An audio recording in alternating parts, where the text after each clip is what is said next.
Week in Batman episode. I really wanted to just stay home today, but I went out to the comic book shop. I did it for you guys, so thank you guys for watching. The only Batman book I didn't pick up this week was Batman Catwoman, the special. I am gonna have to go back and read that Tom King run of Batman Catwoman. I still haven't gotten to it yet. But in the meantime, I'm kind of letting them slide for now, so hopefully I can get them all in a big bundle on eBay or something for cheap. So having skipped out on that one, I ended up with 4 new Batman books today, and a couple heavy hitters this week. So we've got Harley Quinn number 11. Riley Rossmo is back on art in this book after a bye month, which I didn't review that book, but it was actually kind of nice to get a little breathing room with no Riley Rossmo on the book, so I actually enjoyed that story more, and I think a large part of it was because of the fill-in artist. We've got Robin issue number 10, which is kicking off what appears to be a new story arc. Robin has been transported back in time and has come face-to-face with a young Ra's al Ghul. Really excited to see where we're going to go in this book. We've got Task Force Z, issue number 4, which the end of issue 3 had a very interesting development in it. Excited to see what we are going to learn in this issue now that we've found out that Two-Face is actually the person running Task Force Z.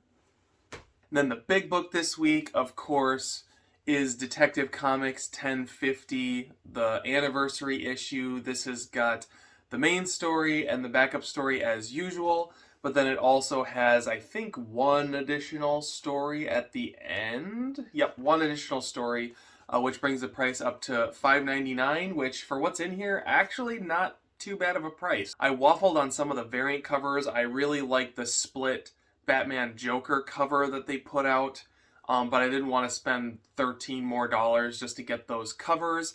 And I really like the Batman side of it more than the Joker side, so I decided to just stick with my trusty cover A, although I'm excited to live vicariously through the rest of you guys while you pick up all the wonderful variant covers that are out there for Batman Detective Comics this week.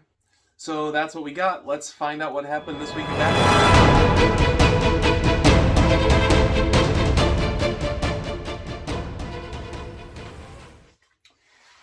All right. Harley Quinn time.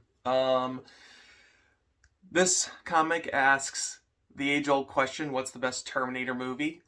I feel like everyone assumes Terminator 2 is the best movie, but I think the further and further we get away from it, the more I think people have accepted the reality that T1 really is the best Terminator. There's certainly a lot of nostalgia around T2, but I don't know. At the end of the day, pretty much everyone I talk to agrees that Terminator 1 is where it's really at. But all kidding aside, it was kind of nice seeing Harley Quinn bantering about the Magistrate and how they're basically just RoboCop / the Terminator. That kind of made me chuckle. There's kind of a fun little bit of banter in here about the German philosopher Kant, which is used in kind of a punny way that also made me chuckle. The art, as usual in this, just still doesn't grab me, and especially coming after a bye month, it seems kind of surprising that it does look as slapdash as it does today. As far as the plot of this, so you have the return of Keepsake. He's out to get revenge on Harley Quinn, so he has Kevin strapped to some train tracks and a train barreling towards him, and she has to basically stop it. This was kind of an interesting read because I feel like now we've kind of come full circle, and the premise of the book has really come to the forefront because a lot of this is, Harley Quinn saves the day, people are traumatized by the events that she's involved in, and so she brings those stray cats under her wing and goes through therapy with them, rinse, repeat. That's kind of how the book originally started, and then we got sidetracked on Fear State. Now we've kind of come back around to that as a concept, which revisiting it here, I really like as a concept. I just don't know that we're doing enough with it for it to really grab me. It'll be interesting to see how this multi-part story kind of plays out and if it kind of sells me on it. So, still reading Harley Quinn, although mostly it's for you guys.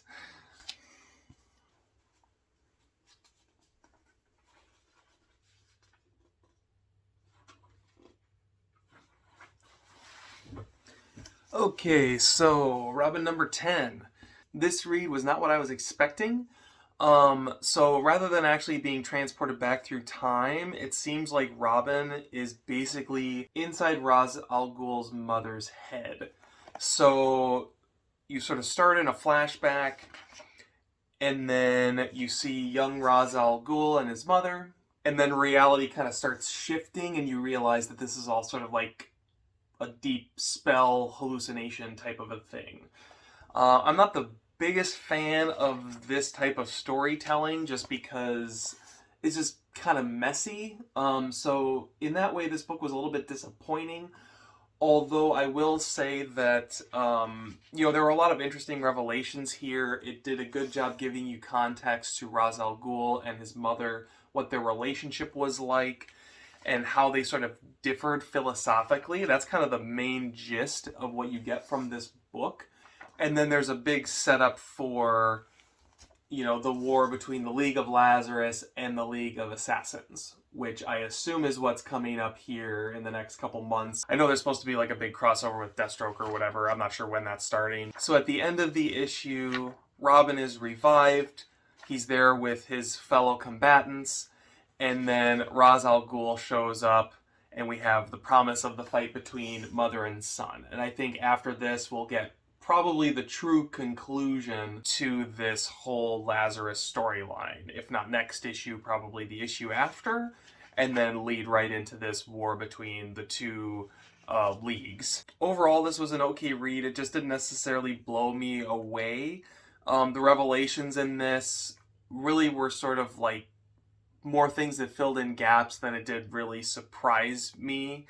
But that's okay. It was interesting enough. As far as the art goes, we had a fill-in artist this issue who provided a lot of pretty creative layouts throughout the book. I thought that the art was serviceable. Not bad for a fill-in artist. I'm not going to complain.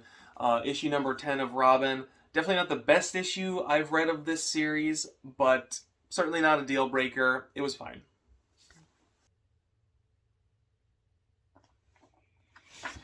Okay, so Task Force Z number 4.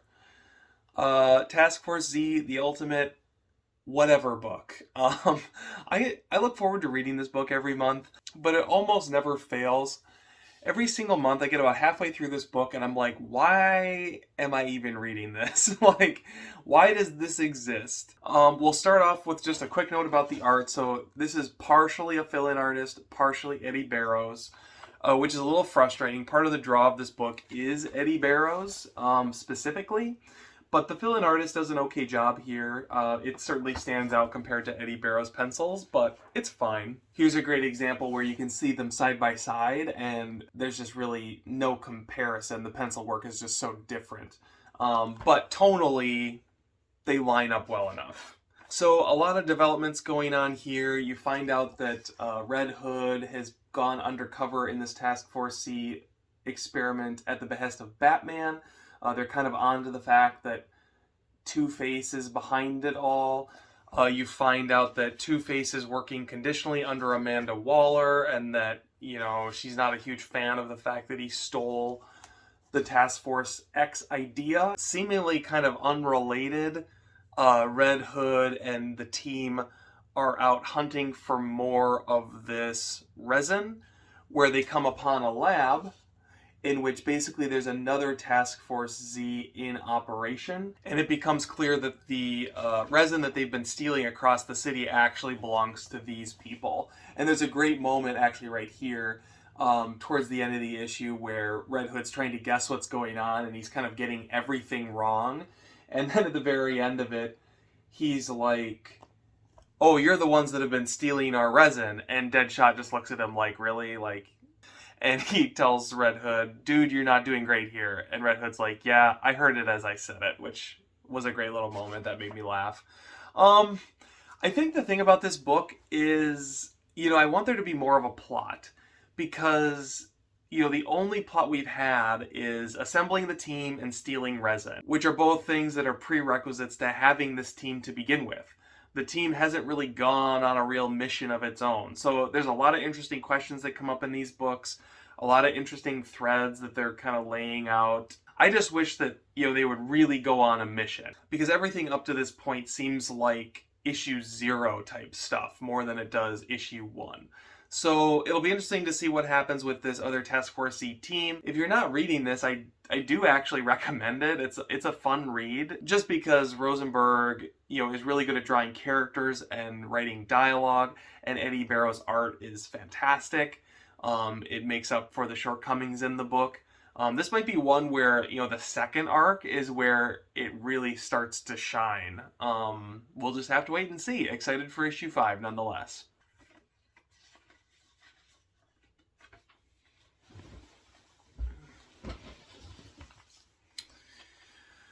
Okay, so Detective Comics 1050, Mariko Tamaki is really continuing her streak of putting out my favorite Batman books right now. So we'll start with Shadows of the Bat, which this time around is very Huntress heavy.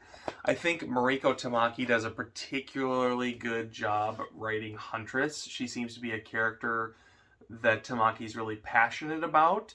And she's found a really interesting direction to take the character.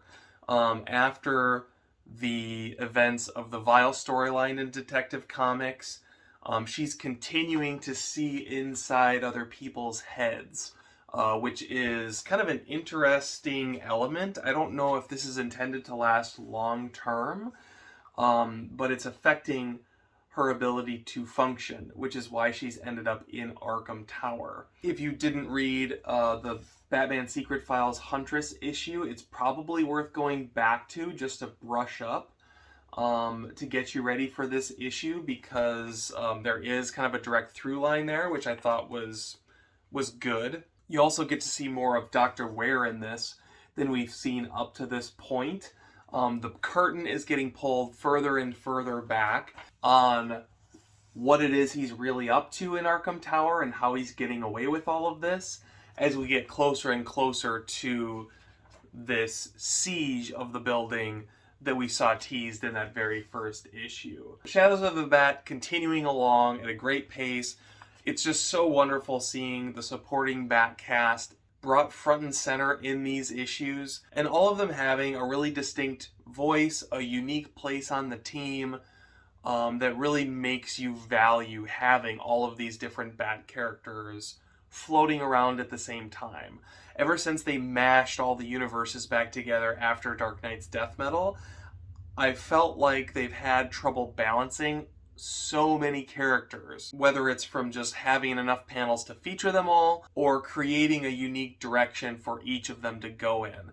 Mariko Tamaki in Detective Comics is doing a really solid job of giving all of their characters their due. And it's actually been to this book's benefit to have this coming out every week, because every issue is kind of focusing on a different member of the Bat family as the story unfolds.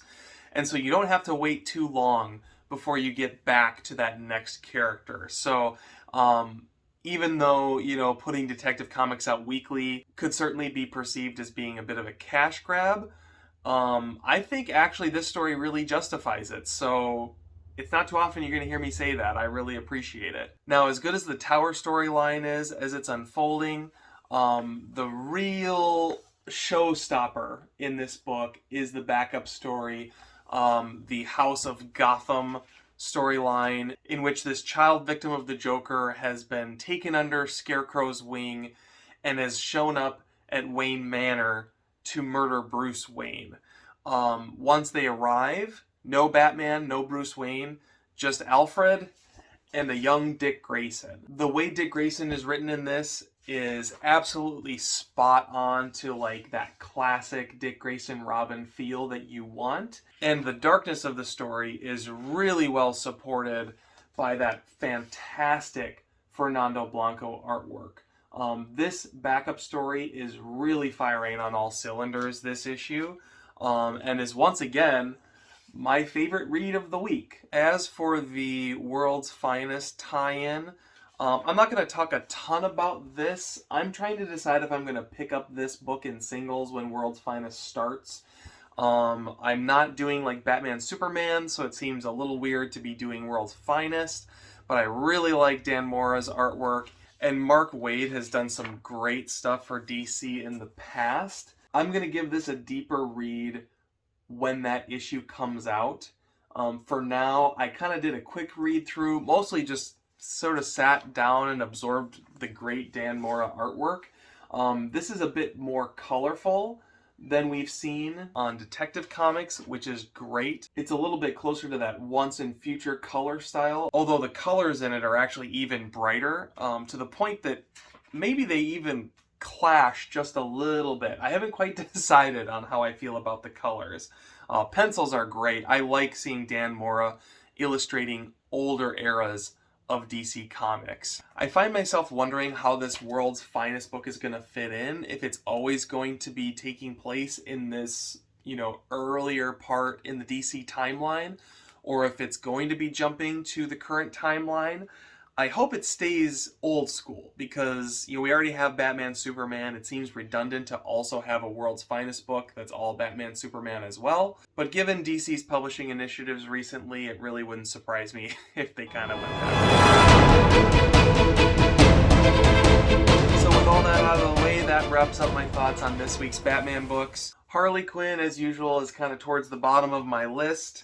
I think that Robin and Task Force Z both had some positives and negatives, but both of them are books that I would recommend. Neither of them are books where this will make a great first issue. The absolute gem of the week, of course, goes to Detective Comics, absolutely killing it. Those of you guys who have been resting on Batman, go back, pick up the first 3 issues of this run, pick up this landmark issue, and catch up. Because this really is a great take on Batman, very much focused on the supporting cast, but absolutely nails that Gotham world building that we've seen in Batman comics prior, that's largely been missing from the James Tynion run. Can't recommend this book enough. So I hope you guys check some of these books out. If you read any of them, let me know down in the comments what you thought, and I hope you guys have a great week in comics. Thanks for watching.